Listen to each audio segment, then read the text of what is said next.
G'day and welcome to the Hunting Connection podcast. My name is Zach Williams and I am your host. Here we'll connect you with hunters, fishers and outdoor enthusiasts from around the globe.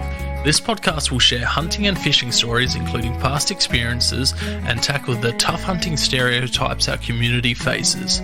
We hope to be a positive influence to those outside the community while also having a laugh along the way.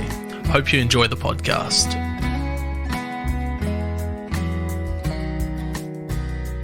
G'day and welcome to another episode of Hunting Connection podcast. On tonight's episode, we got another in-house episode. We've got Mitch from Live a Little. How you doing? How you going, mate? Not too bad at all. It's good. Good to have you on, mate. Yeah, it's been a while. I've been meaning to catch up for a pretty long time. And why not do it like this? Yeah, it's good. The only other better way to catch up is on a hunt, but I'll soon to come, hopefully. Yes, we need to. We've been talking about it for a long time now. We need to get out there and do it. Yeah, bloody oath. You've had a few cool. Yeah, I'll be keen on that too. I'll be a chicken shit and won't be able to dive very well, but he'd be in my corner. Keep me in the kiddies pool and I'll be fine. Yeah, that's it. So, where are you from, man? Adelaide Hills. Grew up in Aldgate. Yeah. Currently live in Bridgewater. Yeah, beautiful. With my partner. So it's a nice area. Awesome. Lots of deer cruising through those parts. Yeah. We've got a little reserve out the back of our place. Seen one deer there once on the walk with my partner, and it was huge, massive. And I'm like, why can't we hunt this stuff? Just keeping out, looking for casties. Yeah, absolutely. Start grid searching out there. Yeah. What do you do for work, man? Plumber by trade. Yep. I did that for 7 years, and now I work for the gas network. Yeah, beautiful. So, work on regulators, pressures in and out. Yep. Sort of the commercial side. Well, not really commercial side, like sort of delivering it to customers. So that's good. Keeps you on your toes, keeps you nice and busy. Yeah. Travel heaps. It's technical work, so put on a few kilos because it's not super physical, but it's good work. A lot of time behind the steering wheel driving here and there. Yeah, absolutely. And the guys I work with are really cool too, so it makes it a little bit better. Nah, perfect. Lots of time to listen to podcasts then. That's it. That's one thing I like about my job is just sitting behind the wheel all day cranking podcasts. Yeah. Sometimes if I know there's a big trip coming up, I'll just won't listen to podcasts for a week, and then I'll just binge watch them all the way to I don't know, Mount Gambier or something like that. So that's the best way to do it. I love a longer podcast because of that. Like Rogan's 5-hour podcasts are great because it's like a day listening to one podcast. Oh man, he gets down some rabbit holes too. It's great. So how did you get into hunting and fishing? It's a difficult one. So it started off with fishing. I wasn't really into it at all. Mum and dad weren't into guns.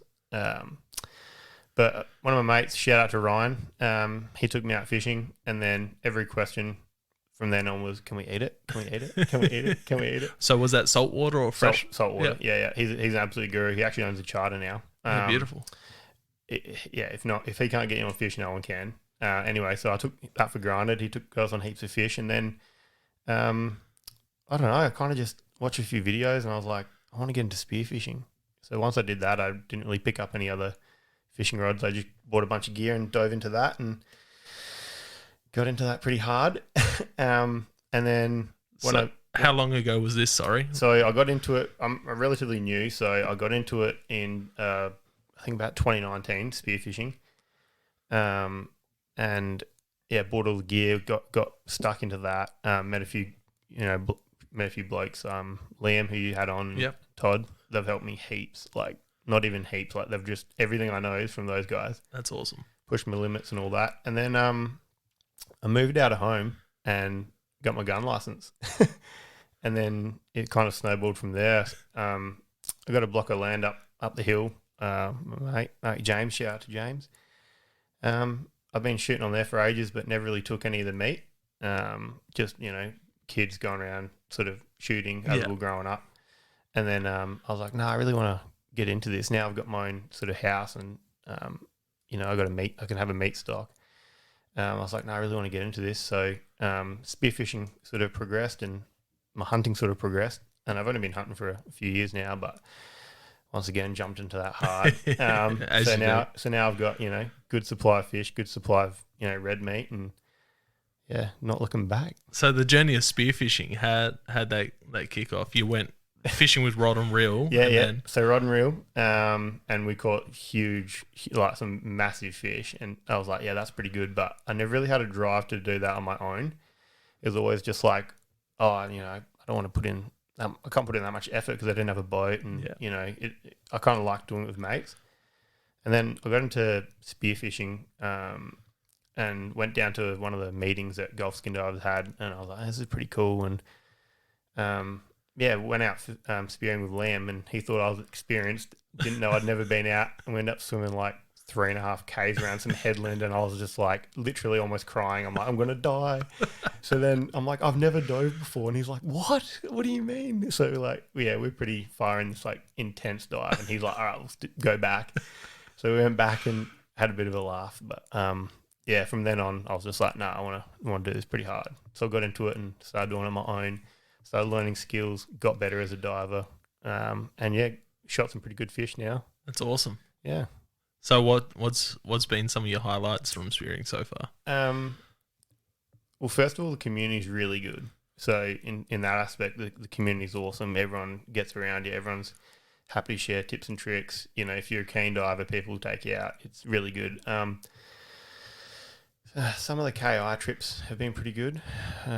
Shot some good fish, nanny guy, one of my favourite fish to shoot. Swallowtail, harlequin. A few fish I want to tick off, like queenies I've seen but haven't been able to shoot. You ticked off tuna, was it this year or last year? Yeah, this year. January, Toddy took me out. What a legend. So we weren't actually going to go out. I wasn't actually meant to dive. So there was a state titles was on. And I was just going to sort of help out because I've dove a few comps. I'm in two minds. Like every time I've done something as a comp, I've kind of lost the love for it. So I don't really compete that much now. But the comp was on. Todd's just like, we'll take the boat out. You can be boaty. We'll drop me off on a few reefs and I'll scout it out for the comp. And then he can sort of know what's around, know where to target it. And we're driving in and he goes, fuck, man, there's tuna out there.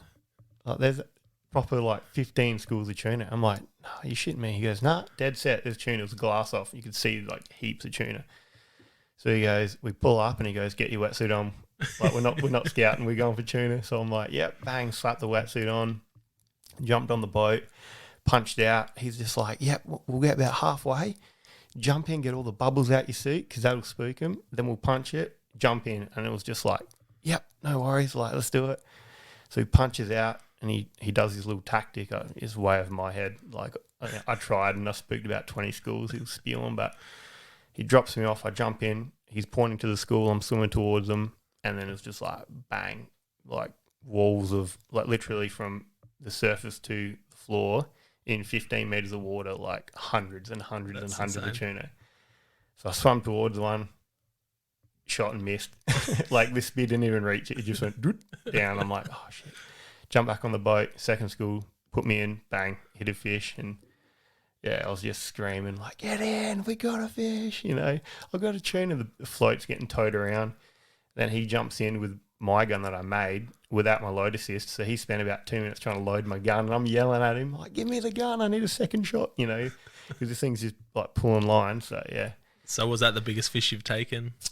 By far, it was 16 kilo. Yeah. So, like for me, that was a massive fish. That's cool. So, yeah, that was awesome. And then he followed it up by shooting an 18 kilo fish, tuna. Just to show it off. Yep. And then he's just like, well, that'll happen pretty quick. Let's go get some crays. Punched down and jumped in, pulled a couple of crays. What's it like diving for crays? That seems pretty cool. So anyone that's in the Golf Skin Dive is going to be laughing because I had a curse for 3 years where I didn't pull a single cray for 3. I pulled about 100 undersized crays. So, my experience is pretty bad. So if someone takes you out, what's it like for an inexperienced person to get onto crays and pull them? Is it a difficult thing or is it something easy? So when I sort of, it's hard. Like it's one of those things that you kind of need to unlock. It's like, I didn't get any. And then when I got my first one, I bagged out in 20 minutes. Like it just all happened. You just got to learn. Yeah. And I was like pulling them and upsizing and it was just something you need to learn. But if you're going out with someone experienced and you're a beginner, you know, something I think I'm pretty good at by now because I'm pretty new to everything. And I'd be keen to come out and do that with you. Pros have been helping me out, so it's just listen, man. Yeah. Just listen. Like, so many people they'll take me out or whatever, and they'll be like, at the start of spearfishing, it's just like, keep your fins low, don't make noise on top of the surface, and I was like, yep, sweet. I just didn't do it. Do they tuck themselves in pretty tight? Are they hard to pull out, or the crays? Yeah. So the crays, the crays can be hard to get. Yeah. So it depends where you dive. Like some locations, you have ledges that are flat, ledges that are horizontal. Sometimes you see crays that are upside down. So down southeast, for example, you get you can have sort of ledges that have a back to them. They're the easiest. If they don't have a back to them, then you might need to burley them up or pull them out with a snare. But every cray is different, man. You can spend 3 hours on one cray, or you could dive down and pull it out in 2 seconds. So, yeah, cool. Yeah, yeah. No, that sounds pretty fun. Yeah, just listening to the people that know what they're doing is the biggest tip. Yeah, and it sounds pretty self-explanatory, but it's like everything in this lifestyle. Listen to the people that got tons more experience than you. That's it. That's the only way you'll get the knowledge passed through. Yeah, exactly. So jumping from spearfishing to hunting, what was the step there? What made you want to go out and get your gun license? I've always wanted to get my gun license. But once again, parents weren't super keen on me having guns in their house, which is, that's their rules. That's fair enough. So yeah, literally like the minute I moved out, I got my gun license because it's something I've always wanted. So when I grew up in high school with my mates, a lot of them, I went to Urbray, so I went to a few school with a few people that had a bit of land, and a lot of their parents sort of had guns and like air rifles and stuff, and they'd take us out shooting cans or rabbits or whatever.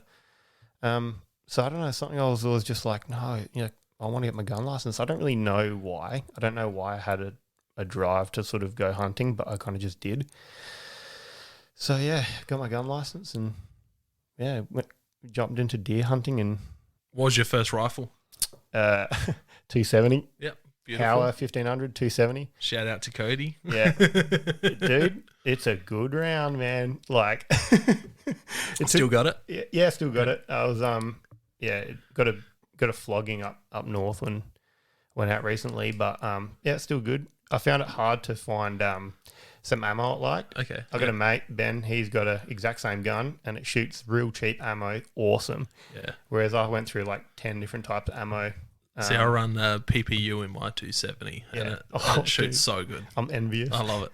I'm using Cellular and Bell at 130 grams at the moment, but SMB's good. Their BC is just not the best. Yeah. So they drop pretty hard, but yeah, they mushroom really good and they've dropped everything I've shot so far. So beautiful. That's what you want. So you've jumped straight to a 270. What else do you own? Yep. So originally I wanted a 308, but the guy in the store was just like, hey, I've got a 270 if you want to buy it now. I'm like, yep. So I got that, and then I got a shotgun, just because everyone needs a shotgun. Under and over? Straight pull, yeah. Which I'm thinking of selling actually because I've just paid for another gun. So yeah, I've got a 270 shotgun. Got my 22. Yeah. Bruno Model 2. Model 2. Yeah, 1970 something. Shoots so good.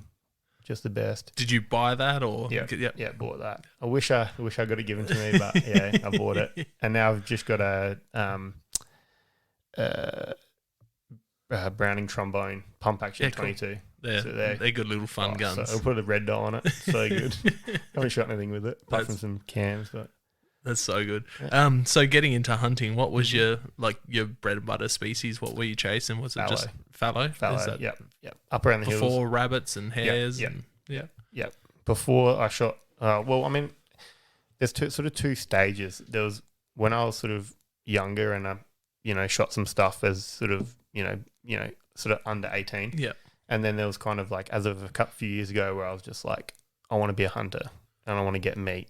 So kind of from that period on, it was multiple deer before I even shot one rabbit or anything. That's awesome. Yeah.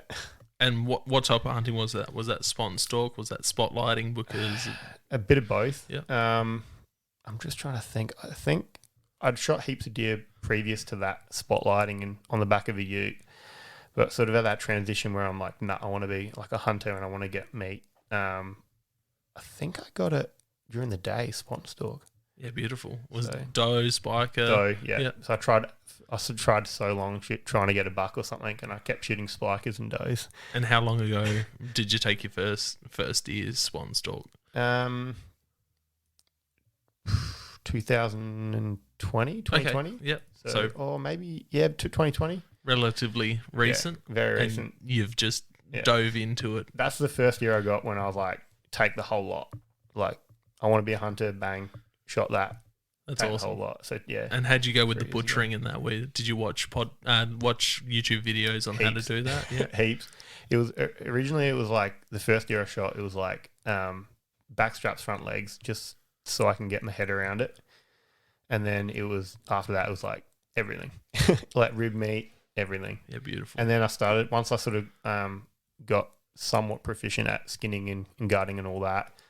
Then I got into a bit of the organ meat, which I love. What's your favourite bit of offal? Tongue. Tongue? Yep. Yeah, so good, man. I boiled it up, made tongue nuggets. Yep. It was so good.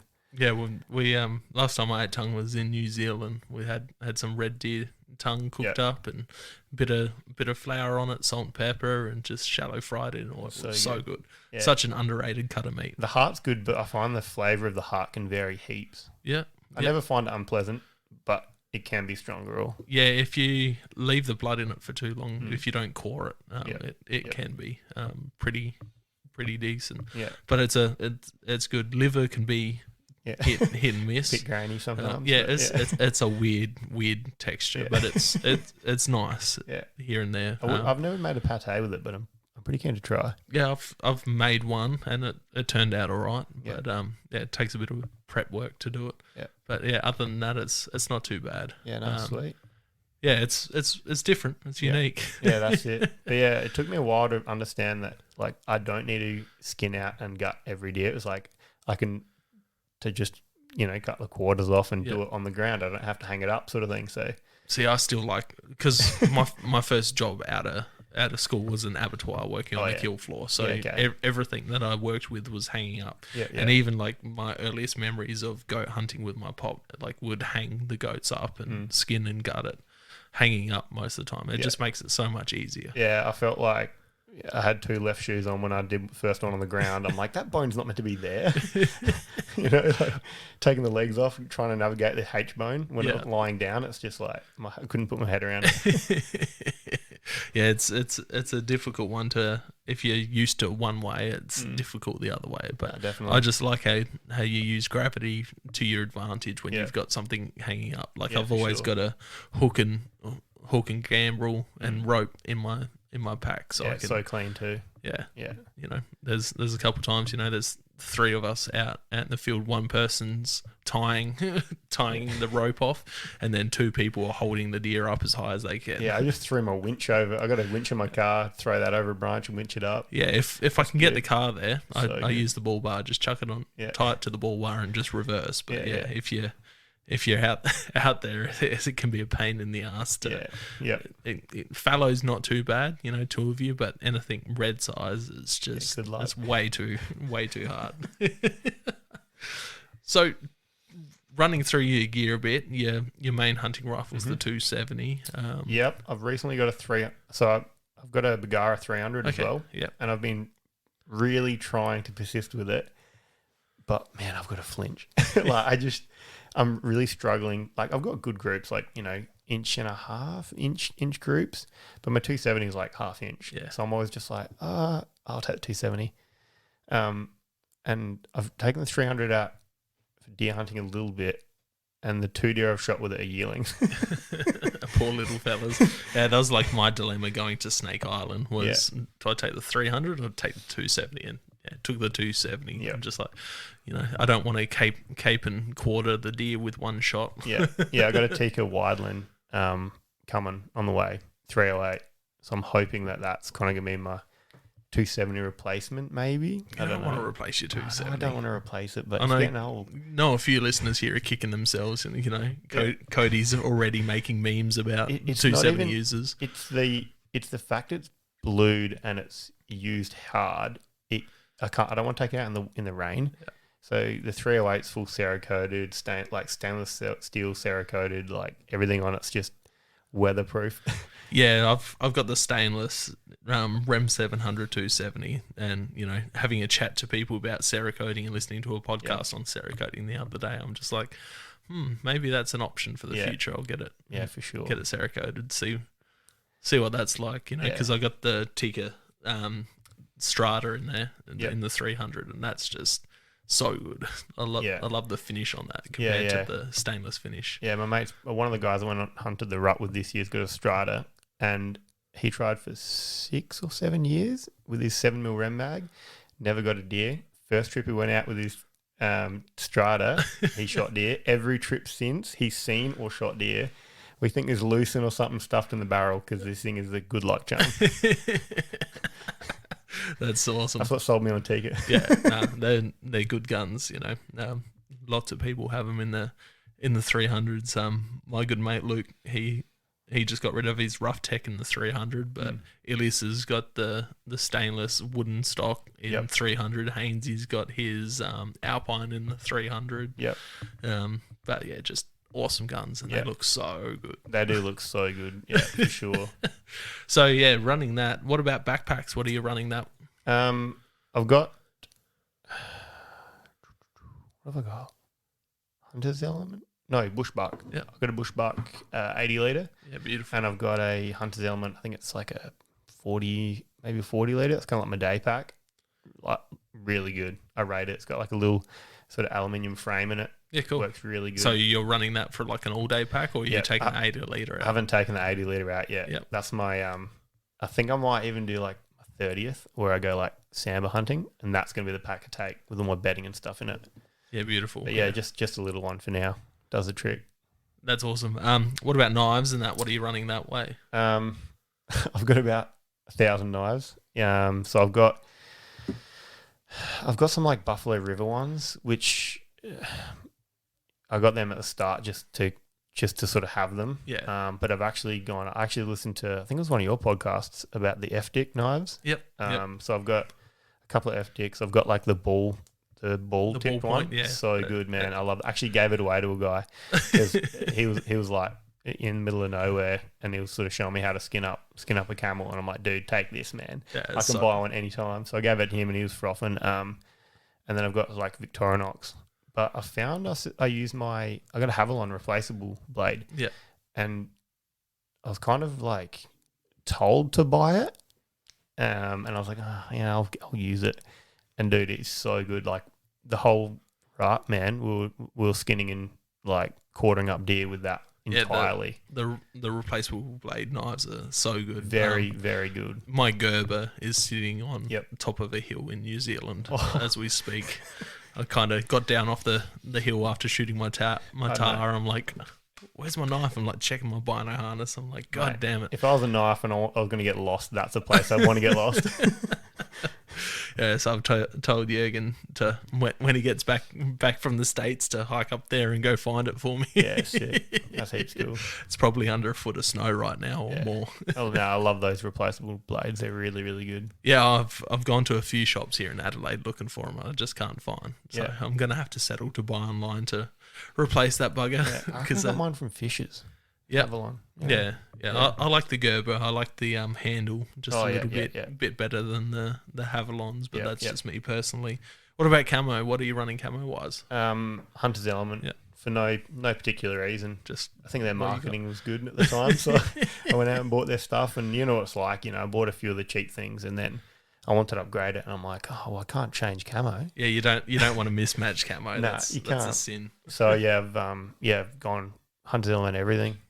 So it's really comfy and it fits really good. So I can't complain. What about in your day pack? What are you taking out for a day's hunt? Like you, I'm an overpacker, but generally I'll just take water, game bags, obviously my Havilon, spare camo. I have my bino harness on, certainly in my bag though, and then I might take like some more knives and stuff. First aid kit, stuff like that. Just your general stuff. And I'll take that even if I'm 300 meters away from the car. What are you running for game bags? Hunter's Element. Hunter's Element game bags? It was, I tried to find those sort of white flexible ones. Yep. I tried. I didn't do a very good job of trying, but I ended up just settling for the Hunter Element ones. And they're actually really good. We fit an entire red deer in a couple of game bags, and they got like reflective tape on it so you can see it at night. Yeah, cool. So, yeah, I've just been the tired ass and go get cheap pillowcases from the shops, and that's what I run. They work. Black ones because you can't see any stains or anything on them. So. Well, I ripped a hole in one and I'm crying, so maybe pillowcase was the better option. I seen Hainsey post up some spiker ones the other day. They look pretty mean. Actually, I might have to look into them. I seen them when I went out with him a few weeks ago. They actually look really good. I think if I'm going to get some new ones, I might get them. Now, I'm not sure if his competition's finished, but he's currently got a giveaway happening on his Instagram. So this will be out this Tuesday. Yep. So if you haven't, go find Hainsey's Instagram and enter his comp. Check it out. Yep. He's got a shit ton of goodies. Yeah, that's a good giveaway. So. That's a very good giveaway. Get on that. I'm pretty sure you tagged me in it. I feel like it's being so close to Hainsey. I'm just like, I won't enter this one. I'll let stuff. everyone else. I don't want to get in on this. I was tagging everyone. So, what about boots? What are you running boots wise?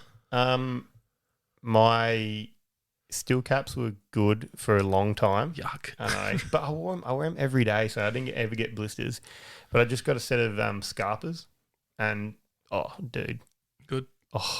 I come back from the exact same hike. Like I'll do a hike with my steel caps. I do the same one a week later, and it feels like I've done a quarter of the distance. Like, well, you're lugging steel caps around. Yeah, literally. Yeah, but the Scarpa's good. They got good support, comfy as. Yeah, beautiful. Are you a water bottle person or a bladder? What are you running there?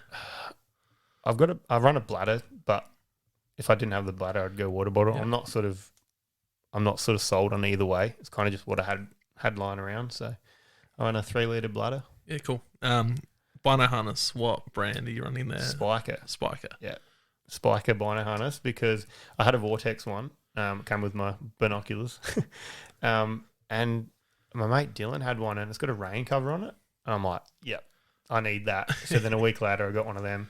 And they're really, really comfy, really good. Those Vortex ones are good as a starting point. Oh, excellent. You want to upgrade pretty quick. For sure. That's one thing I really overlooked at the start, a good bino harness. Yeah, they weren't a thing when I first started out. So they've only really started in, probably the last 5 years to get real popular. But even if I'm not taking a pack out, or if I'm dropping my pack, you got the bino harness. I've got always got knives in it. I've always got my binos, Yeah, that's what I've been doing recently. If I'm just going up to my mate's place to, hunt some fallow or whatever, might be walking a K. Yeah. I'll just have my bino harness with my Havalon, and that's it. What I really want, so I've got the Badlands bino harness. It's got a pouch in the back of it, so it's got a little where it clips up in the back. It's got a little pouch that you can put a 1-litre bladder in it. Yeah, right. But what I've been thinking lately is if you had elastic bands underneath on the bottom of it, where you could slide a drink bottle, and you just have the drink bottle sitting on the bottom of the bino harness. Yeah, that'd be sweet. A full traveller dad spec. Yeah. But it'd just be good to have it, so you've got, sure. 600 mils of water. Dude, with you. You need water, man. Yeah. You need water. Like I've almost had, I've got home from work and my trail cam's gone off from Big Buck, and I've sprinted over to my mate's place. Before you've sent messages to everyone else. Yeah, literally. Oh, mate, there's a massive buck. I'm about to get it. No, I haven't got it yet. But and I forgot water, man. And it damn near almost finished my hunt. I was down there sweating. I'm like, oh man, I'm so thirsty, but I don't want to move. Yeah, it's I've known a couple guys that have had some tough hunts. Like they've gone out for all day and not taken a single drop of water with them. And there's me with 3 litres in the bladder, and then 4 litres in each pocket of the backpack. Yeah, and it's just like, here you go, and they're dying. Dude. And, they've migraines the next day and just absolute dying. And I'm not too bad because I've had water and food and over prepped. Water's huge, man. So, being a relatively new hunter, what would be your top tip to get into hunting? What's helped you? It's not really something everyone can do, but I've found, well, yourself and Hainsey and a few other people have helped me out massively just from reaching out online and having a chat and asking for tips and tricks and how to approach deer, how to read sign and all that. That's massive. And once again, listening to the people that you're asking questions to because they know what they're talking about. But Hainsey definitely does. Not so much me, but I know you helped out too. And you hunt similar country to me, so you're a bit more relative and stuff like that. And Hainsey's just a legend, so he was telling me all sorts of stuff and helped me out massively. But I've met a few people that are kind of at the same level as me hunting, and just sharing the stoke of each deer. You don't want to go out with someone that's been shooting for 50 years and you shoot a little doe and they go, oh, it's just a little doe.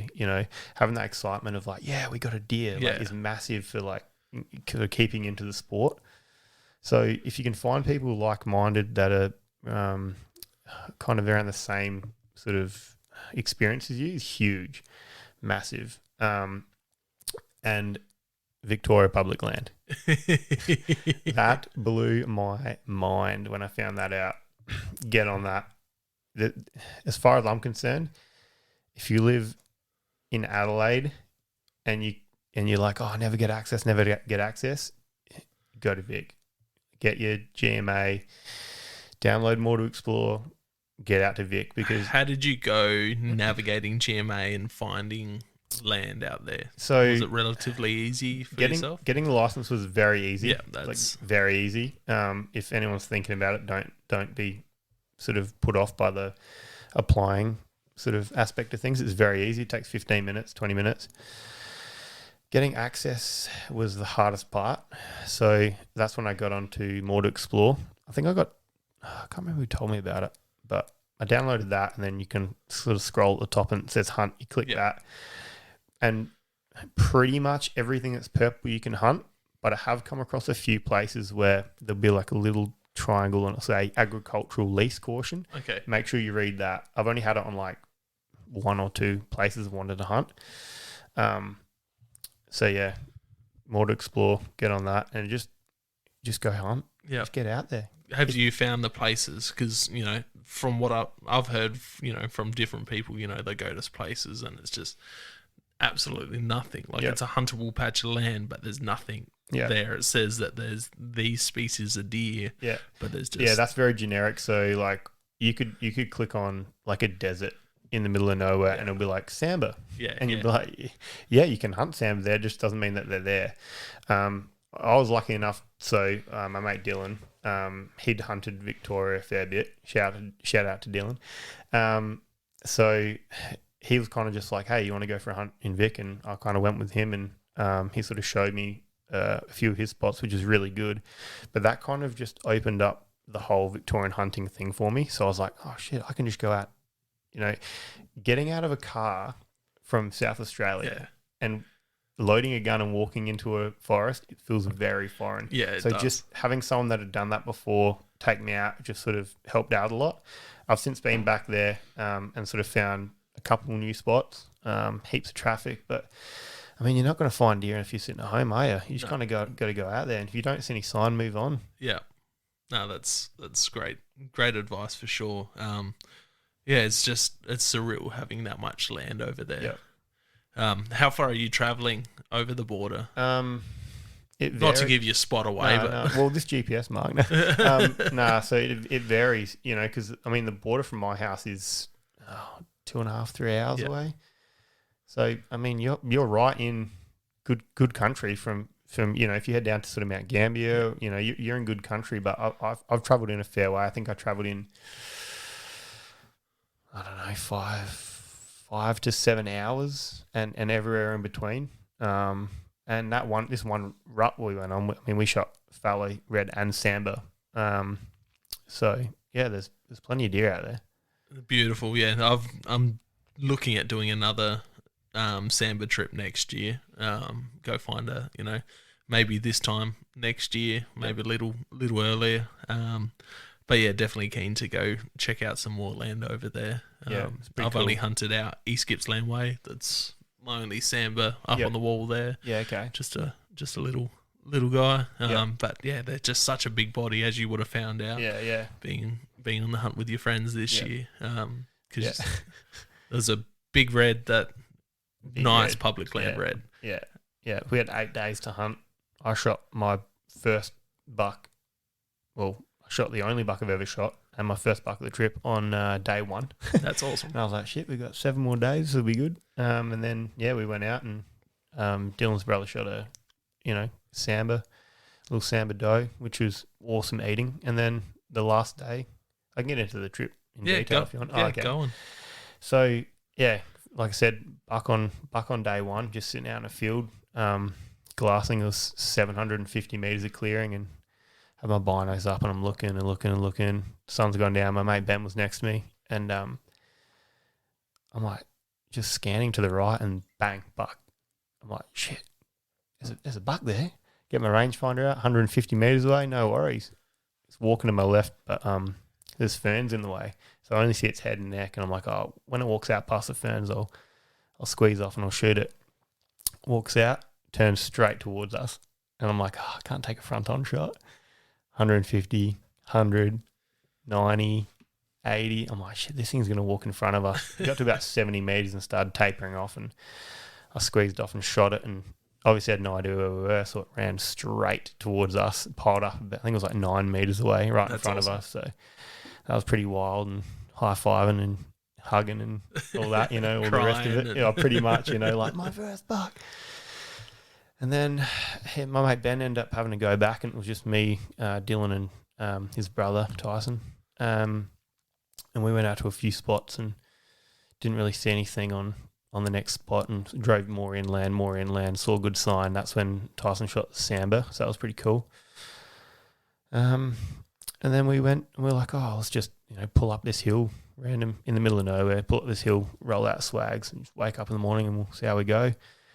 4 o'clock in the morning, I hear zips just going crazy, and the whole valley's just croaking. That's awesome. Like 10, 12 more, 10 or 12 or more, just croaks, like fallow croaks going So mental. good.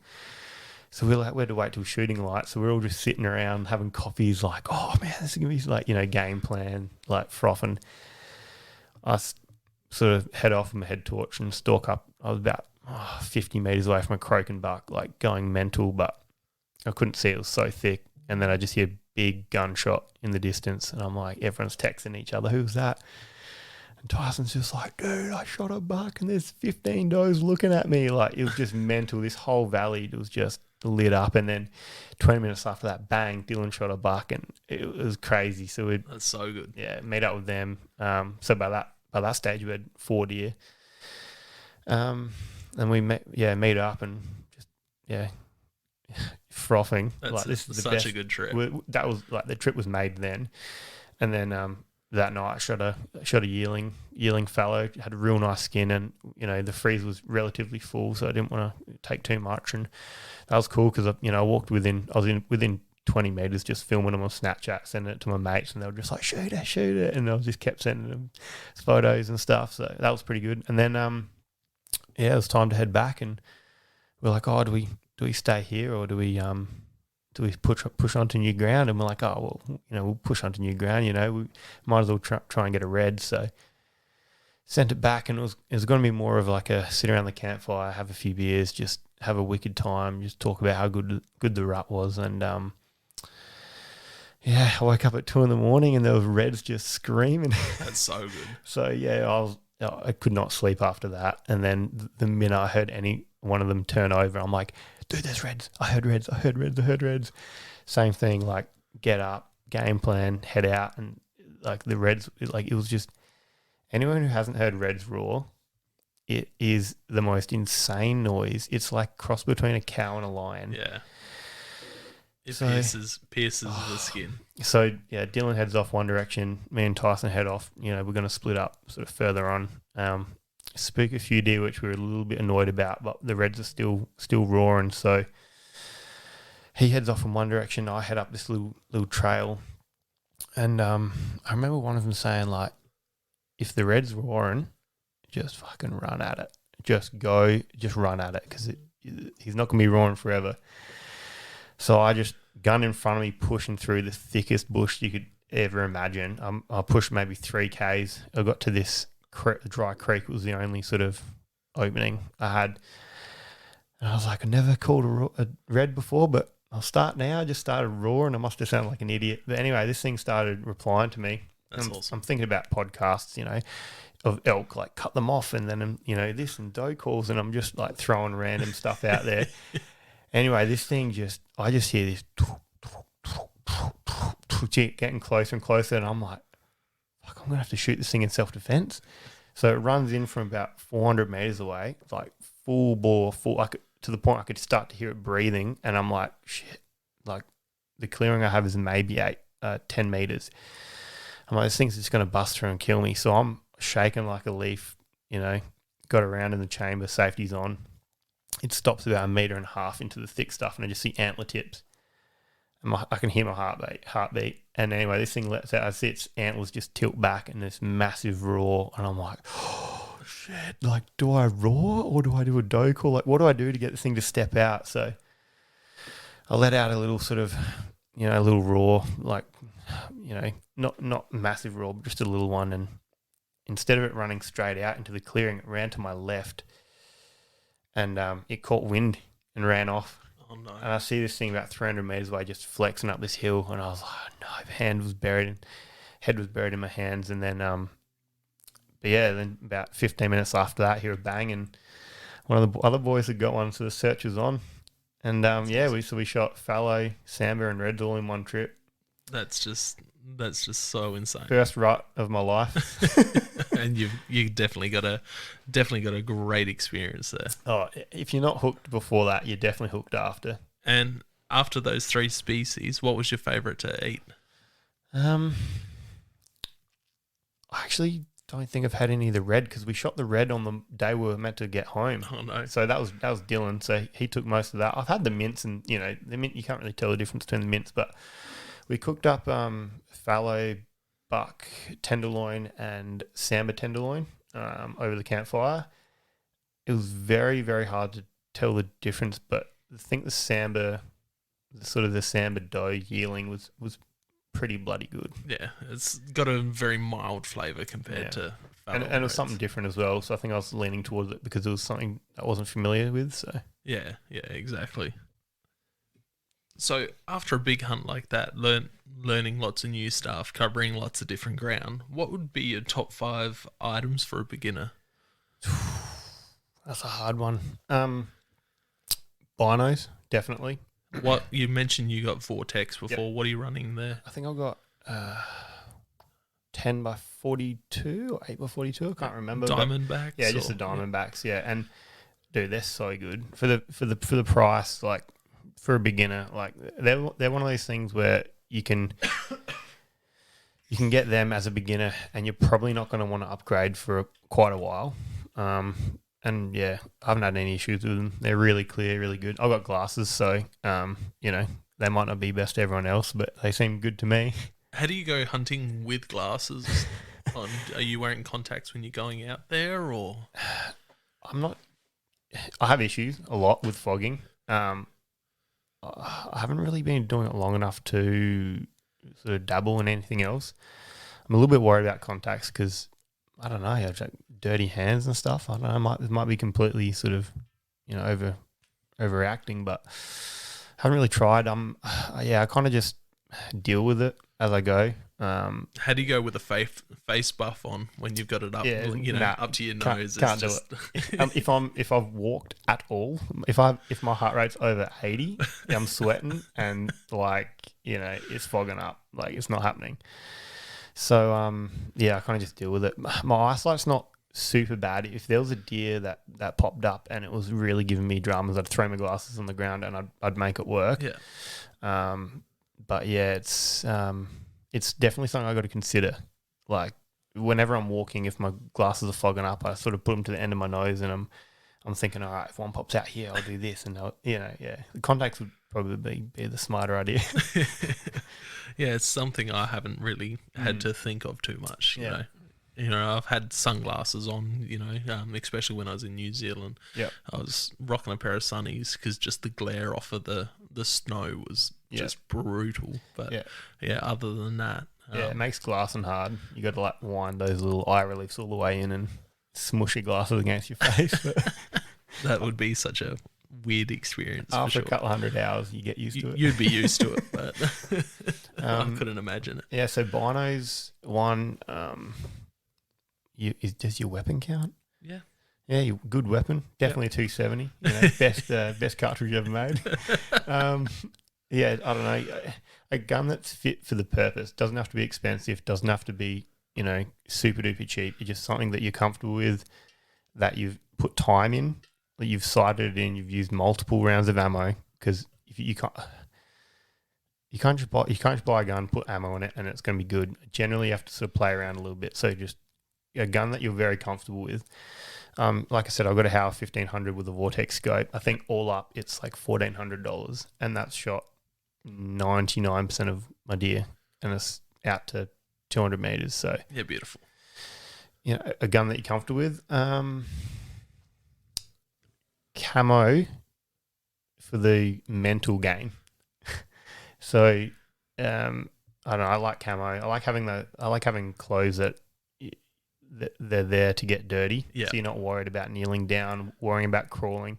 Something that you just put on, and if you need to crawl, you crawl. If you need to run, you'll run. If you need to, kneel, you'll kneel. Sort of just, comfortable clothes. I like my camos for that. It's an interesting point you made there. Like I get a lot of shit for wearing camo when I go out spotlighting. It's like, why are you wearing camo at night? My dirty it's clothes. Like, I don't care if these get covered in blood and mud. Absolutely. And everything. That's what they're there for. You know, I know they're warm. They're going to keep me comfortable. Yep, for sure. Yep, definitely. Yep. So what's that? Bino's gun, camo.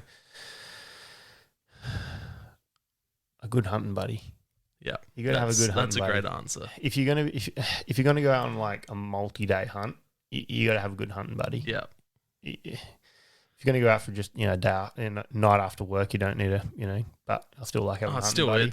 It just makes it so good. You bounce ideas off each other. Which way should we go? How should we hunt it? You get something, you frothing. Like I say, even if you don't get something, you're sitting there and exactly. You'll be glassing, but sitting on YouTube and watch or Facebook or Insta. Oh, did you see this stupid video? And exactly. You try not to piss yourself on the side of the hill, and you kind of just building up that want to go hunt more. Yeah. You know what I mean?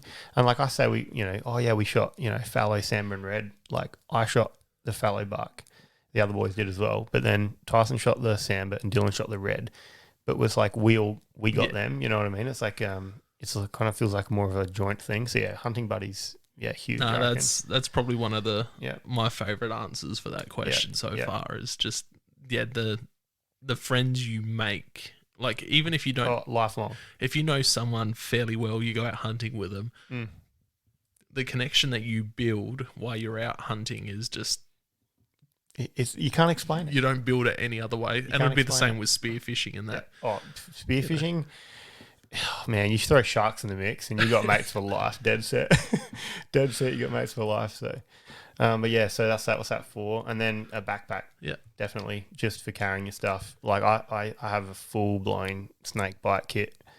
Had a few close calls with socks and red bellies. So I lucky they're big puppies, red bellies. Yeah. Almost big about softies. a meter away. I almost stepped on it, shit myself. So yeah, snake bite kit and all that, chuck that in your backpack, your water, your ammo, just comfortable stuff. Yeah. Second pair of socks. Yeah, no, that's great answers. Yeah. What about zombie apocalypse weapon? What would you be going there? I don't really watch any zombie stuff, but I reckon I'd get a boat and just drive to an island. Yep. Because if they try and swim, you just prop them. Yeah. Just drive over them. I'll be kicking back, mate. I'll be kicking back drinking pina coladas and everyone will be worried about mainland zombies, and I'll be like, man, I'm an island. Yeah, it's funny you mentioned that. There's I'm forgetting the name of the zombie movie. I've watched way too many. But that's their plan: get to a sailboat and sail to an island. Bloody oath. But they start finding zombies washed up, like because they don't die. They don't die in water, so they can just float through. No, sharks will deal with them. SA, mate. You got great whites everywhere. Get over to Kangaroo Island. So there's people over there though. There'll be zombies there. Head out to some random like Sir Joseph Banks groups or something. No clue where that is. It's over near Tumby. Yeah, cool. Archipelago. It's pretty cool. That's awesome. Yeah, it'd work. It would work. And you've got guns and That's fishing gear and spear gear, so you'll be set. That's it. What have you forgotten on a hunting trip? On that big trip, did you forget anything? Nah. I've forgotten like toilet paper and stuff like that, but I haven't. Goodbye socks. No, I've never had to use anything. Yeah. I just held on. Don't know how, but I did. Yeah, I've forgotten like bolts. I've forgotten ammo. I've forgotten stuff like that. But I've always been within 20 minutes of home, so I've just done a Yui. So now I've been pretty lucky. Very lucky. That's good. What about any sketchy experiences, either out spearfishing or hunting? How many do you want? Let's hear some. Almost sinking a boat 2 years in a row at KI. That was pretty skitsy. Is that forgetting the bung? No. Just bad weather. Bad weather? Yeah. So we went out. So I don't know if anyone knows KI, but there's limited boat ramps. For people that don't know the abbreviation KI, that's Kangaroo Island off the coast of South Australia. Yeah, Kangaroo Island. It's an insane place. Notorious for bad weather. And notorious for good viz and good fish as well. So, like, you get lured in by that, but then you get shafted by the bad weather. So, you can't launch that far west. So, if you want to dive west, you got to launch somewhere sort of central, maybe sort of central west, and then drive the boat the whole way west. And, you know, we're in like a 6.5 meter boat with a 150, like capable boat. Another shout out to Toddy. And then, so we're diving and we're having a sick time. We're seeing nanny guy, swallowtail. Went to a place we call the Aqaba because there's heaps of nanny guy there. And then, so we were diving there, shot some good fish, had some awesome times. I'm diving and I come up and there's this massive sea fog rolling in. No wind at all. No wind, blue skies, no swell, just this sea fog rolling. We're like, oh, how big is this? And then, the wind picked up. So I'm on the boat and Liam's like, I want to dive one more spot. And me and Todd are kind of like, oh, it might be worth, like going. Anyway, he shot some swallows, so I was back in the water and, burning some time. And then we sort of had to turn around and go back. And by that time, the wave, like the swell was probably, 2 meter, which isn't that bad, but the intervals were like boat length. So it was just these ridges. And what was happening is when we were driving, the waves were sort of picking us up. We were sailing down the backside of the swell. The front of the boat was digging in. The boat was broaching, or breaching, whatever it's called, where it like literally just turns the boat. And then the boat was like rocking and we're like, no, we can't do that. So Todd, I'm a laugh to him. He was throttling, like I can't remember, like 2 hours away from the boat ramp, maybe more. So he was like kind of gunning it and then having to back it off and then gunning it, and I'm on the back corner and the swell's coming over the back of the boat and it's hitting me and diverting off, and then every like 2 minutes I'm punching the bilge button, and I remember grabbing my set of fins and putting it to my side on the gunnel so less water would come in the boat. Like super sketchy, and we're in the middle of nowhere. So he's like, my EPIRB's under here. We all had our dive gear ready to go in case we went under. And we pull into a cove, and like this tiny little cove, barely anything to be excited about. And he's like, oh, we'll just check the fuel situation. Good thing we did because we're almost empty. Jesus. Filled it up, kept going, and it was just an hour of like, we're done. Like proper done. Like every minute we're like, we're fucked. So we come around this headland, and it's that whole thing of like, we want to be close to the headland so we don't have to swim that far if we sink. But if we're close to the headland, we're copping like the back slap of the swell. So it's worse. So we're just like, I don't even know. I can't even remember. I've just blocked that out. And we get around to the boat ramp, and I think it's Stokes, and it's like got this tiny little rock wall, and you got to get your boat in between this little sort of section. It might only be maybe a boat and a half wide, maybe 2 boats wide maximum, and the swell's coming from our right to left. So Todd comes towards it and sort of guns it, and the swell like lifts the boat and pushes it into the groove and punches through, and we make it through, and he almost bloody collapses. So we jumping over to try and pull the throttle off so we don't bloody... And after that though, we're like yelling and screaming like, that was the sickest thing ever. So I almost died then. And then the second year, the exact same thing happened. So yeah, that's that. And then so that's pretty sketchy. That sounds very sketchy. And then I've had a few. Oh, Todd's gonna laugh so hard, but had an encounter with a sea lion or a seal. I can't remember. It was big, massive. This thing, and I'd never really had an encounter with anything big before. So I see this thing coming. And it's like flexing it along, and the viz was awesome. So I see it come from a mile away. I'm like, oh yeah, it's just a big seal, whatever. It comes up and it just starts going me, like full teeth, like swimming at me and darting off. And I'm like, shit, this thing wants a piece of me. And then Todd starts yelling because he's kind of like around a rock, so he can't see me. And he's yelling because he thinks he's seen the seal fly past and he thinks there's like a pointer chasing it. So he's yelling this thing. And I'm like jabbing it with my gun, like, get away. And this thing's like trying to bite my fins and everything. So I hop up on a rock and Todd comes around the corner. I'm half out of the water, poking at the water, this seal. It swims up to Todd, starts playing with him. And Todd's like, what are you doing, man? Like, dude, this thing's like a dog, man. I'm like, it went me. It tried to attack me. And he's like, dude, it's fine. It's just chilling out with him, playing with him. So I guess It sense the fear. Oh, proper fear. Had my shark shield on, did not care. Actually, shout out to shark shields. They're good. But yeah, so that was pretty sketchy. And then I had one little encounter with a bronzy over in WA, but that was far less sketchy than the seal. Come up from pulling up a cray, and there was like this, I don't know, probably 6 foot bronzy, but it come in and it got zapped by my shark shield and went away. So explain the shark shield for the people that don't know what it is. Yeah, so it's a little device that is way more expensive than it should be. It sits on your ankle. It's like a little battery with a little switch on it, and then it has this whip. So the whip's about maybe 1.8, 2 meters long. Has electrode at the end, electrode in the middle, and then electrode at your ankle, something like that. And it sends out a current. And like you feel it, like you feel your foot throbbing. To test it's on you, you just put your hand near it and you get a zap up your arm. Wow. Yeah. And then sometimes when you're at the bottom, like hunting sort of demersal fish, the swell might push it onto your back, and then you start getting white flashes in your eyes. Like, these things are proper. And the idea is when a shark comes up, it's goes little sensors on its nose, and it just sends it into overdrive and it leaves you alone. So what about fish? Do fish pick up on it? So because they don't have the receptors on their nose, so I've dangled it in front of some stingrays just to see what happens, and they don't really like it. But the only experience I've had is with that bronzy, and I mean, it come in and it turned around and went. So I'm like, yep, that's enough proof for me.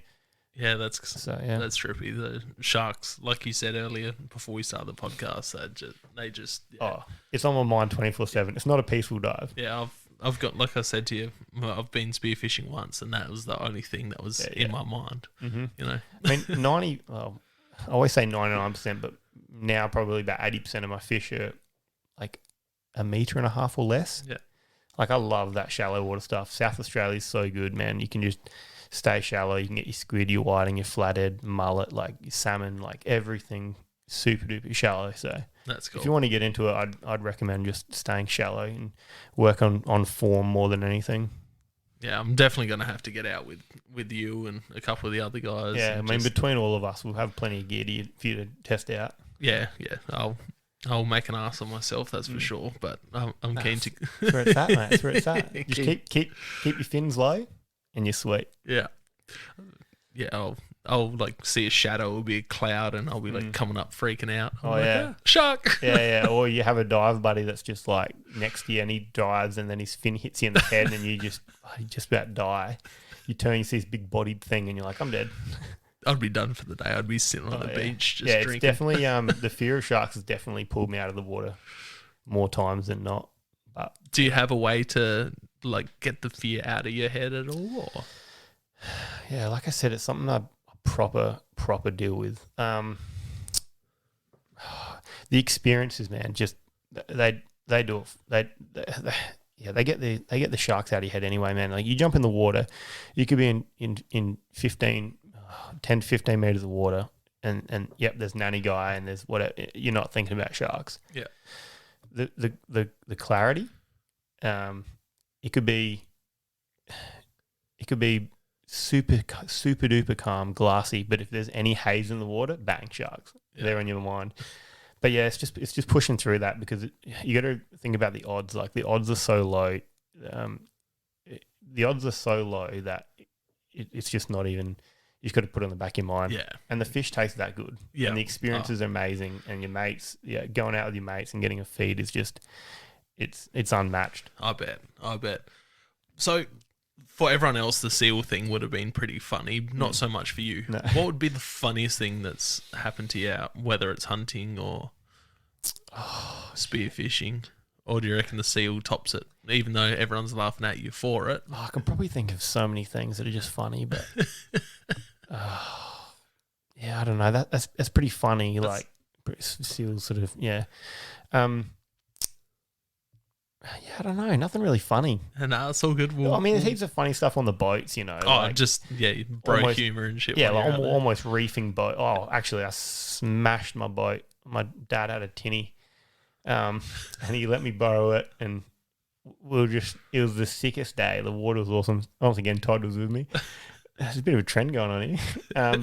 So yeah, we're sending it like with this little 40 horsepower or 30 horsepower on the back, just like tunes were banging, having a sick time, just smashed into this reef in the middle of nowhere. Boat got airborne, landed sort of sideways. He's jumped in. I'm like, just check there's no hole in the boat. Jumped straight on a sea urchin, straight into his foot, and yeah, that put a pretty funny spin on the rest of the day. I was cutting out sea urchin spines out of his heel. He didn't find it too funny, but do you pick the sea urchins up and have you tried? Yeah, I don't mind them. Yeah, I like them. They're good. An acquired taste, I think. Sometimes you get some and they're real bitter. Do you find many in SA waters? Yeah, heaps. Same with abalone, man. Yeah. Like, if you know where to look, man, it's heaps of abalone. Yeah, cool. They taste phenomenal. You had them before? Yeah, I've had abs. Yeah. So good. Yeah, sea urchins, though, I haven't. I can't even remember what I was watching, but they were harvesting the roe from the sea urchins. You got to get a good one, but I don't know how to tell a good one from a bad one, so I kind of steer clear. Yeah. It'd be interesting to have, for sure. Yeah, for sure.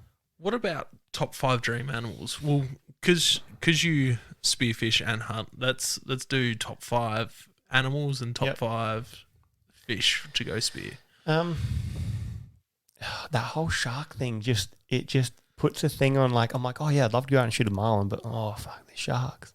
You know what I mean? So like, I haven't really thought that far ahead. I'd definitely dolphin fish. Yep. That's up there. Like, I definitely want to go out and get a dolphin fish. A marlin would be really cool, but man, I just want to have good experiences with good people, man. Yeah. So that's kind of what I'm like. If I was going to have a really good time with mates on whiting over a really stressful time getting a marlin, I'd take the whiting any day of the week. It's like as a dream sort of fish, you know what I mean? That makes sense, man. But if I had to sort of put a label on it, it'd be like dolphin fish and mulloway, like a nice mulloway. That's pretty high up there. Cobia, all those sort of fish because I'm relatively new. But I think sort of dolphin fish is probably, that's up there. Icon species, that's mahi-mahi. That's the fish I wanted to shoot before any fish. Yeah. So I guess that's just so pretty. Yeah. And they're just insanely fast. Yeah, for sure. Yeah, definitely. And tropical crayfish. Okay. I just want one. I just want to get one. Painted crays. Yeah, painted cray, ornate, all that sort of stuff. I heard they don't taste as good as what we get down here, but it's just one of those things where they look so cool. Yeah. You can get them taxidermied. They look really sweet. I bet. The painted crays are beautiful. Yeah, absolutely stunning. In terms of like hunting, like sort of deer species or game species, once again, I'm so new. Like I'd want to go on a Victorian sambar hunt. Yeah. Like, everyone wants the elk and the bear and all that, but I reckon just a hardcore backpack, like sweating, you're in pain, sambar hunt is up there, and just a chital. Yeah, chital's just that's like the dolphin fish when in hunting. Like, before I even knew what deer species were, I was like, I want that one, and it was a chital just because they look so good. Yeah, straight antlers, the spotted skin. Yeah. So it'd be in terms of game species, it'd be a good sambar, good chital, a better fallow than what I have, but I'm not really too fast. Definitely a red. Yeah, a red's up there now. And then if I was going to go like overseas, I think it'd just be just anything in New Zealand. Yeah. Yeah, And then once all those are ticked off, I might go to America. definitely worth it. How many is that? Way too many. Nah, that's fine. That's awesome. Just good vibes. You know? Yeah, man. What about your favourite thing to cook with hunted court game? Like, are you going seafood? You going hunted? I know you've been getting right into your cooking. Camel, and man. Different... Camel up there. Yeah. Recent trip I went on, shot a few camel.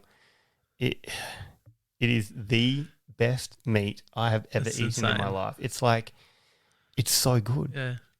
My partner's just like, yeah, you need to get some more of that. Like, and she's not a massive sort of, steak on the plate sort of person. Like, she likes it as more of a garnish on like a salad or something. But yeah, I brought the camel back and she was just like, yeah, you need more of this. And thank you very much for bringing me a little packet over. Yeah, family's going to love that. That's what it's about, hooking your mates up with free range meat. That is. It is. That's sweet. What's your favourite way to cook it? Rare. Yeah. I like all my steaks rare. Yeah. Seasonings, salt, pepper. Salt, pepper, rare, man. That's what we had. We had, what did I do the other night? My partner's just like, showed me a magazine. She's like, yeah, cook this. And it was just like meat over like a salad with a sort of like a yogurty sort of dressing. Okay. So I did that. Cooked it. Yeah. Cooked it real rare, put it over the top and, oh man, it was so good. That's wicked. So good. I can't even think of the name of it, but yeah, that was it's like greeny stuff. Oh, chimichurri. Chimichurri. Dude. I reckon camel chimichurri would be so good. I rate chimichurri on venison. Yeah. I hate the word gamey because it's not gamey. It just tastes like deer. But I feel like that cuts through. If you're giving it venison to someone new, chimichurri is perfect. Yeah, I found like bolognese, mince it up and make a spag bog as the but that's just flat out lying. Yeah, but that's you could be like, this is anything, and they'll be like, yep, no worries. Mincing's the best thing ever. No, it's so good. It's so good. Speaking of mincing, you've jumped in the deep end making metwursts and sausages with Hainsey. Shout out to Hainsey, yeah, absolute legend, man. Like, I've never met someone so generous with their time and knowledge. Oh, he's just insane. Yeah, amazing bloke. So, I got a deer and he's like, mate, yep, bring it down. We'll make some metwursts. So I rocked up and he's showing me his little trophy room sort of thing. Cool. And I'm like, this is dreams. No room left in there for anything. No, he's going to have to build another shed, I think. And yeah, he just got stuck into making metwurst, man. And then he smoked it and we went halves and yeah, it's never gone back. That's good. Every deer I've shot since, I'm like, hey, you want to make some metwurst or sausages, like country style sausages? So yeah, but yeah, that's really good. I give away a fair bit of that to guys at work and stuff. Not that I love it. I don't want to give any away, but it's good to share. Got to spread the love with that sort of stuff. So and it's good that Hainsey's got all that knowledge of making metwursts and all of that. And he just sort of went, I'm going to do it and did it.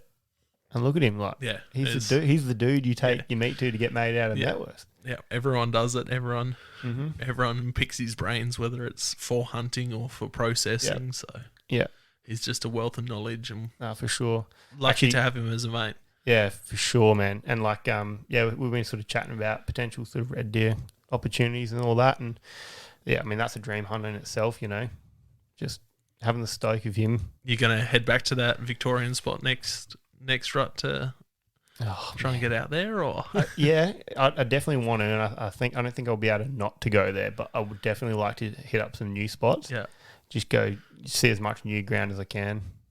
Yeah, that's wicked. But yeah, I'm pretty excited to start slowly planning a Samba trip next year. It's been a while since I've done a trip chasing Samba, so I can't say it's been a while since I did a trip to Victoria chasing deer because I was there in February. So yeah, I mean you ticked off the hardest deer to get. So yeah, one of them. Yeah, you're on your way there, that's for sure. Two more species to go. So yeah, what do you got left? Chital and Rusa. So. Oh yeah, the two hardest to get. Unless you go to Queensland and then it's like all they get. Yeah, but apparently it's real hard to get access up there. Yeah, it's super hard. I've got a couple mates up there, so things are in the works slowly. So for sure, they know who they are. Put your ass into gear and start getting properties. Yeah. That's it. What would be your best hunting story? Like, run us through this camel trip, I reckon. Oh, yeah. So I wouldn't put it as a hunting trip. It was more of a shooting trip. But I guess before we left off, it was definitely going to be a hunting trip. So I was invited. Very, very, very, very lucky enough to be invited on a camel hunt up on a station up north. 1 point something million acres. Just insane. You can't wrap your head around the scale of this. And he's like, yeah, we've got a few sort of camels, and we rock up, and he's sort of just like, yep. And we think we're going to just roll us. We had a full fridge. We had swags and everything. We thought we were just going to, go down there and pull up stumps and that. We rock up, and he goes, I got food if you want food. There's 2 caravans you can sleep in. Like, there's toilets, showers. And we're like, oh my God, this is amazing. And then he's like, yep, in the morning we'll get the airplane up and we'll go look for some camels. And I'm like, what? Like, okay. And he's like, yeah, and you can just jump in the Polaris and we'll just take you out and you can shoot some camels. And we're like, that sounds amazing. So yeah, this guy, he's sort of, I think he's sort of the main worker there. South African bloke, very, very nice guy. Awesome guy, actually. He's the guy I gave the that skinning knife to, that ballpoint knife. He took us out on a Sunday with his kid and said, yep, there's a couple of camels in this paddock. And we're like, oh yeah, paddock. Turns out the paddock was 140,000 hectares. So we're like, okay, they're going to be hard to find. Went out, glassing. Bang, I see 2 camels roll up with the Polaris, and it was on. Shot a few camels, and that's cool. And he goes, yeah, follow me. There's another one. I'm like, another one. So we took the meat from those 2 and then headed off and went to some real thick country and shot another 2. Shot another 1. Sorry, so that was 3 for the day, and then yeah. That was sort of how the trip started. And we had another week left, and we're like, shit, this is pretty good. And yeah, all up, we ended up getting 8 camels and took a heap of meat, gave him a heap of meat. And oh man, the meat is so good. Did he have much experience with the meat beforehand, or did they just not really worry? I'm not really too sure. I think he'd eaten it before, because he kind of was like, oh, the camel meat's really good, by the way. Yeah. So I'm pretty sure he has. I don't know if he goes out and sort of shoots them for meat very, very often. I'm not really. We didn't really pick his brain about it. But yeah, like, he was so generous with his resources and his time, and that's cool. And that's awesome. Just making sure that we had a really good time. So yeah, I'm sure if anyone follows me on Instagram, they'll see all the videos of on the back of the buggy and the plane behind us, and that's cool. It was just. And what else did you take on that trip? So we took a few donkeys. Yeah. That was for his neighbour, just pure pest control.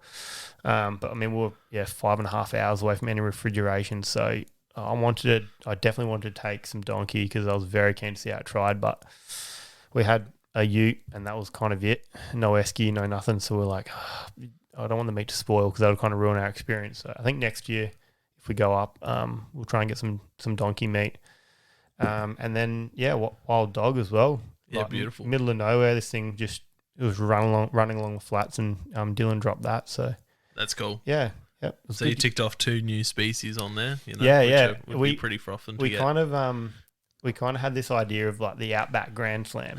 Like, what would it be? And we're like, camel for sure, donkey for sure, goat for sure, and then like cat and dog maybe. What about brumbies, like wild horses? Yeah, I don't know, Outback. Yeah, I guess there were heaps of camels out there, but I think of like the Victorian High Country when I think of horses. Yeah, there's so many out there. I'd be definitely adding that one to it. Yeah, that's a touchy one, isn't it? We didn't see any, and a lot of the time when they shoot them out there, they do it for a purpose and not for an activity. Yeah, they kind of because I'd be shooting it for meat. Yeah. I'd eat it straight up. That'd be pretty good, pretty tasty. But yeah, we had like a little sort of Grand Slam sort of thing. That's we're cool. like, oh yeah, and we ended up ticking it off because we stopped off on a property on the way back in the Flinders and we shot some goats. So, yeah, beautiful. Yeah, tasty, so good. Tasty little things they are. Yeah, goat's good, but camel meat's just next level. to nothing. It's like, I don't know how to explain how good it is without giving every single person listening a piece of meat and being like, eat this. Well, like we were saying in the Year of First podcast at Hainsey's house, we were eating camel why we're having the podcast. Yeah. It just tastes like HJ patties almost, like flame grilled, like it's juicy. It's so good. It's like so full of flavor. It's like beef, but beefier. Yeah. And way more tender. You can overcook it and it's just delicious. Yeah. You can undercook it, it's delicious. It's just so good. It's just so There's going to be a just influx of people wanting to hunt camels now. Oh, and in terms of like their environmental impact, it's so low. Like they're so light-footed. They graze on so much stuff. So there's very low in low numbers. There's little impact. And just a big animal. Big animal, like they're not the hardest things to drop. But man, if you get one, cut it up and get some meat out of it, it's so good. One of the first things that put camels on my radar for hunting was when I was first starting to get into bow hunting. I've mentioned Casey McCullum, Macca, his videos. He had a DVD called About Bow Hunting, or about hunting, something like that.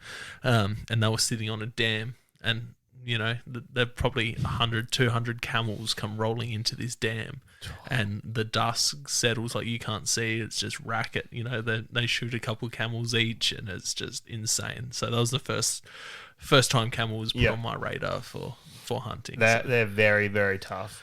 Very, very, very tough animals. I bet. So any advice to anyone going out? Definitely we sort of started head shooting them just because we found with the chest shot, like you'd put 3 in them and then they'd drop. Like one will do the trick, but they're so big. So we're just like, nah, after that, like bang, just headshots. And yeah, they're just, dude, when you walk up on a camel, man. I can't imagine. It's just huge animal. It's just like, yeah. Like I'm picturing like, when you go to camel rides and stuff, like, but walking up on after shooting one, and it's, where do you start? Yeah, well, the hump is 100% fat. Yeah. So like we had a Havilons, right? We had a Havilon knives, and we're like, yeah, we'll process up a camel, and the dude's looking at us like, you're gonna need bigger knives, bro. And he pulls out a machete, and he's just like starts cutting the hump off with a machete, and he was like bottoming out the machete, and it still wasn't getting through. So with the hump being all fat, is it like a tallowy fat, or is it like wet? Could you render it down, dude? Make your own. We cut the hump off, and just from being, it was maybe 28 degrees, and there was liquid flowing out of the fat. That's cool. Like it's so wet, Like my hands felt amazing afterwards. Do you reckon like rendering it down to use as like cooking? Absolutely, cooking fat. Absolutely, 100%. That'd be cool. Next trip we're taking some, and we're doing that. Like that's what we were talking about. I want a jar. Yeah, for sure. Like there's so much fat, and it would be so good. We up your bear grease, Clay Newcomb, and we'll meet you with camel grease. Yeah, that's it. That'll be commodity, mate. We'll trade your bear grease for our camel grease. Yeah, dead set though. Like, it's super wet. The smell of it is like pleasant, like meat. Like still talking about camels here. Yeah, the fat. Yeah, the camel fat. So yeah, but no, it's super good. Yeah, no, that's definitely awesome. Privileged to go out and do it. No, it's definitely on my list to get out and chase camels and donkeys and wild horses out in the desert one day. Get around it. Yeah. So going from, it could be classed as a controversial animal, especially the wild dog. How do you see the public views on hunting? Changing, and I think it's negative, but changing, because I think the class of hunter previously was someone that drank a lot of alcohol, went out on the back of a ute, and just started shooting. And I think that now it's to do with ethical hunting. It's to do with respecting the animal. It's to do with meat, getting the meat. It's to do with getting the experience, proper firearm safety. And I think the more that we push that, and the more that becomes a fact, it's getting better. I sort of surround myself with people that are into hunting, so it's hard to sort of see what outsiders. But at work, there's a lot of people that aren't exposed to that. Grew up in the city, that's kind of all they've done, and they were open to it straight up. They're like, oh yes, it's pretty savage that you go and do it, but they were just like, more banter than anything. And then I bring in venison in and camel meat in and metwurst in, and they're going, shit, this is pretty good. Now one of the guys, Jack, shout out to Jack, he wants to get a bow and he wants to get into it. That's sweet. So I'm just like, yep, that's it. And that's what I've found, introducing it to your workplace, like by bringing meat in, bringing venison, metwurst, salami, whatever you're bringing in, fish as well, all of that type of stuff, bringing that into a workplace for people that haven't really experienced that gets them going. And, lately I've been taking a few workmates out spotlighting. Yep. We went out for, an afternoon and camped out overnight, and, I took everything from the slug gun to the 12 gauge and the 300. So they all got to shoot everything, and then we went out for a spotlight and took a few rabbits and foxes and hares, and then the Monday one of them applied for, he's got firearms license, he's just sat his firearms course. He's waiting for his paperwork to come through so he can go purchase his first gun. He's been out a couple times since then.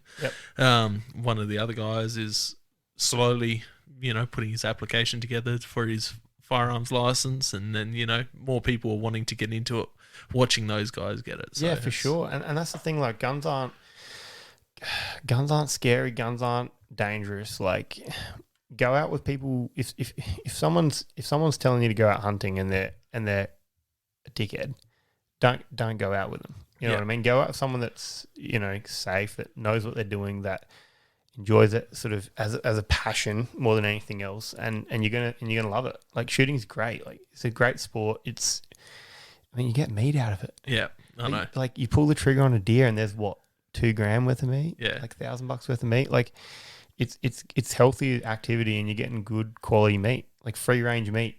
You can't kick a football and get a freezer full of meat. No, you can't. But you can make a football out of a deer. Yeah, exactly.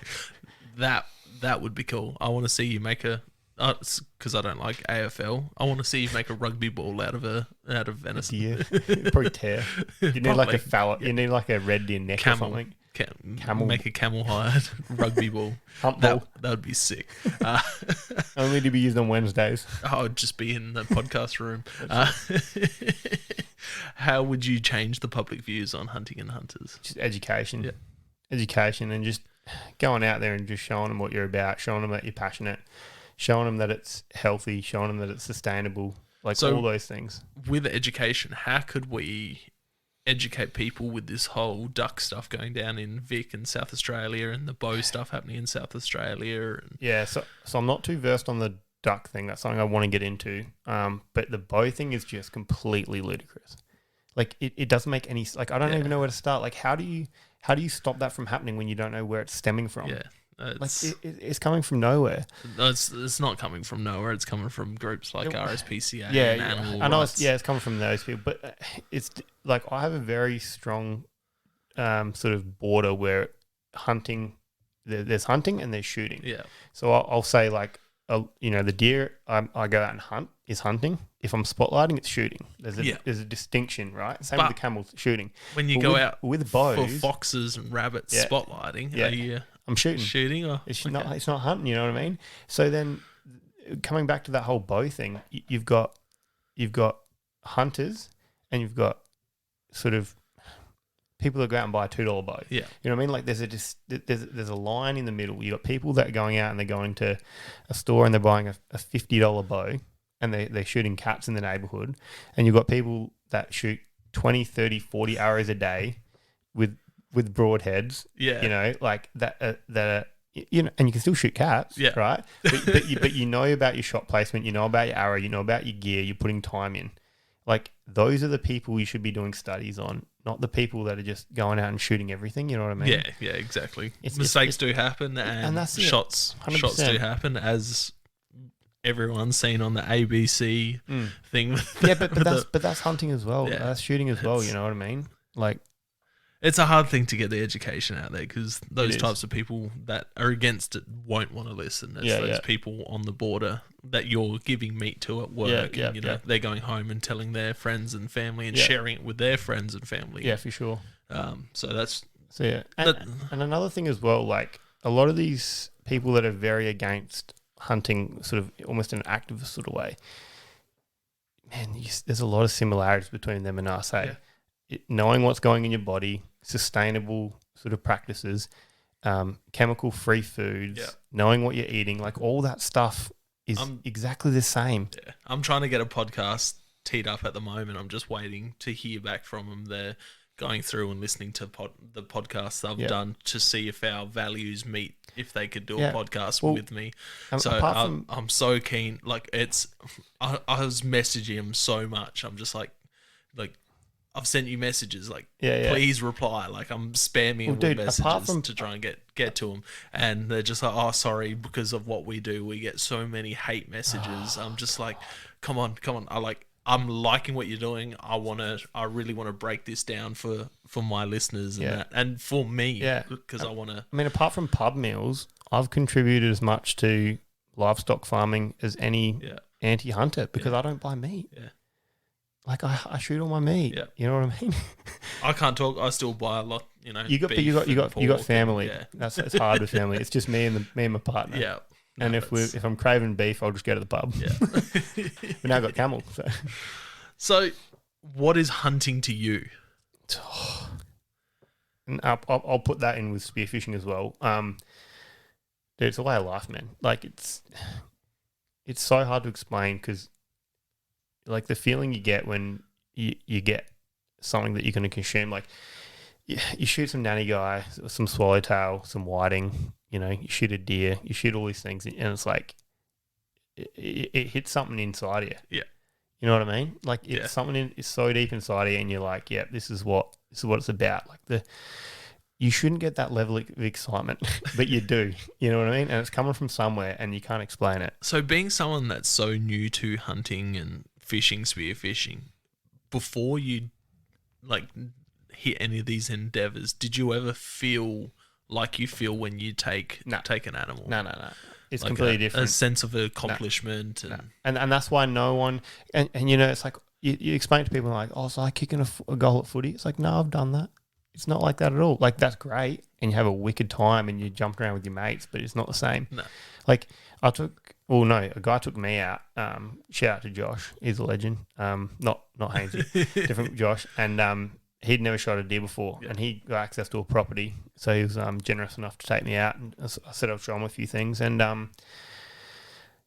shooting, not hunting. And we got up some deer, and he shot a deer, and he's like, it's running, because it just dipped away, and he's like, it's running. I'm like, dude, that's your heartbeat. Like I can hear your heart, and you can hear your heartbeat like audibly. Yeah, I don't know any situation where it's dead silent at night and you can audibly hear the person's heartbeat that's standing next to you. Yeah. Like that's what it does to you. Yeah, it just gets everything firing. Oh, for sure. And then the appreciation, man, you walk up to it and like people get upset and that's okay. Like I've told so many people, like if you get upset, man, it's something that happens.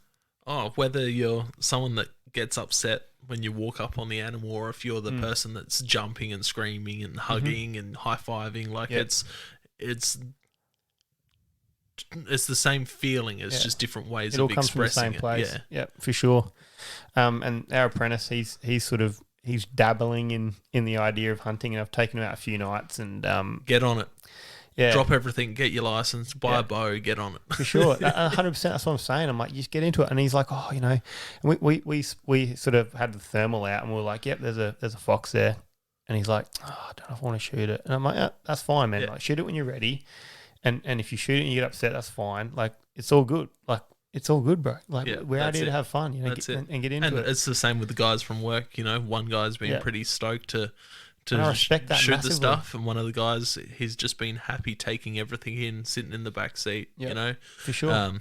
We done the Foxtastic weekend the other weekend. I'm spewing. Seen no foxes, but we one of the guys shot his first hare. And then I shot a deer under the spotlight. That's so good. And so you know we're not walking along, driving along, and I'm just like ruse. Oh, that's a deer. Yeah. And I've just lined it up, headshot it, you know, at 80, 100 meters, whatever it was, and just dropped it on the spot. And they're like, what?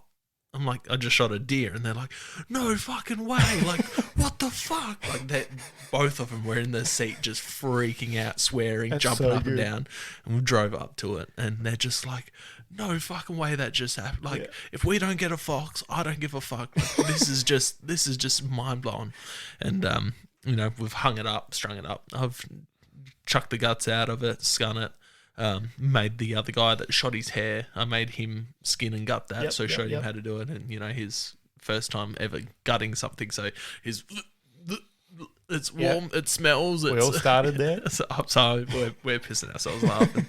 You know, got the skin off, hung him up in the tree for a good hour and circled back, you know, come back and just chopped it up into the primal cuts, and Sunday, like, got home, was Father's Day. So Sunday, got home, slept, and then got up and processed it all into the smaller cuts. And Monday gave it to them all at work. Father's Day done right. Yeah. And then I've cut it up, like, thinly cut some of the back strap up, and just got some soy sauce and just walked around with some raw venison and gave everyone at the workplace raw venison as they're dipping it into the soy sauce. Yep. They were blown away. So my cousin, he's heaps into hunting as well. Yeah. He's a legend on the New South Wales. Trent, shout out to Trent. He actually wrote his own cookbook. Okay, cool. Wild game cookbook. Yep. It's called Recipes from Rushbrook. I don't know if you've seen it. I haven't. I'm going to have to write that down. So keep talking. But yeah, he introduced us to I think it's called deer tataki, where I shot a fallow. He come down from work and he come over one day and he's like, "Yep, all you need to do is thaw it out, like just get a back strap." I'm like, "Yeah, no worries." So let it sort of get up to room temperature so it wasn't cold on the inside. Threw it on a real hot cast iron pan with sesame oil. Just very slowly rolled it, like just to give the first 2 millimeters cook. That was it. Cut it raw. Had like this sort of soy saucy, citrusy soy sauce. Dipped in that, dude. I'm telling you, that stuff was so good. So it was Trent. Yeah, so Trent Raymond. And what was the book called? It's called Recipes from Rushbrook. Rushbook. Recipes from Rushbook? Yeah, I'm pretty sure. Sorry if I got it wrong, Trent. If not, I'll find it and I'll post it up on the I might even chuck a link in the bio for him. That sounds good. So he's that's actually a funny story. So we've come like actually a hell of a lot closer now that I'm sort of into hunting as well. So that's just another positive coming out of hunting. But yeah, we're trying to set up a hunt together. Yeah, sweet. He's a fair bit older. He's got, you know, kids and stuff, and he's showing them the way. So I might have to reach out to him and see if he wants to jump on and have a chat to him. Yeah, I'm sure he's got some crazy stories. Just even plug his book and chat to him about the food aspect of it. Yeah. But anyway, man, that's wrapped us up. Thank you very much for coming on. That's all good. Hopefully I don't ramble too much. Nah, man, you done good. You done good for someone that was, you know, everyone's always a little nervous coming over to do it, or, you know, even just do it through Zoom and Teams and stuff like that. But no, you've done awesome. If people have enjoyed and want to follow along on your adventures and see what you get up to, where can they find you? So I just got to live a little on Instagram. So it's _live.a.little. Yep. You know what Instagram's like, trying to get names. Yeah. So you hit that up. Spearfishing and hunting and camping and all that sort of good stuff. So it's a cool little logo. Are you doing any merch or anything for it? I've done little bits of sort of myself and mates. If someone sees something I'm wearing and it's got my logo on it and they want one, let me know and I'll tee it up. But then also, just before we finish, you do you started doing some badass little leather work. You put together a little open wallet. Is that what you call just it? Like a minimalist wallet. I made that up for you. So I'll post photos of that, but it's fucking sick. If you follow Hainsey or Josh from Send It Made, I think they all have one. Yeah, I made them all up some wallets. Out of leather. That's badass. That's so cool. Yeah, I got to take photos of that and post it up. That's sweet. I want to laminate some like deer skin, like fur on one. Yeah, that'd be sick. That'd be sick. Yeah. That'd be so good. Might need to go get a cat to match up my cat skin. Stubby sitting here. But yeah, anyway, man, I really appreciate you coming on, and looking forward to getting out on a hunt with you. No, too easy, mate. Cheers. Easy. Have a good one. Thank you for joining us on another episode of Hunting Connection Podcast.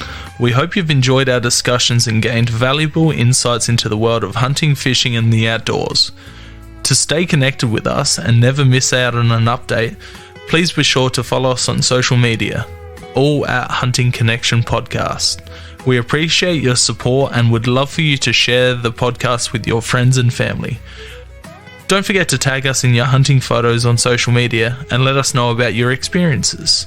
Your feedback is invaluable to us, so please take a moment to subscribe, rate, and review the podcast. Together, we continue growing and delivering more captivating episodes for all hunting enthusiasts. Stay connected, stay informed, and keep pursuing your passion for the hunt. Until next time, happy hunting.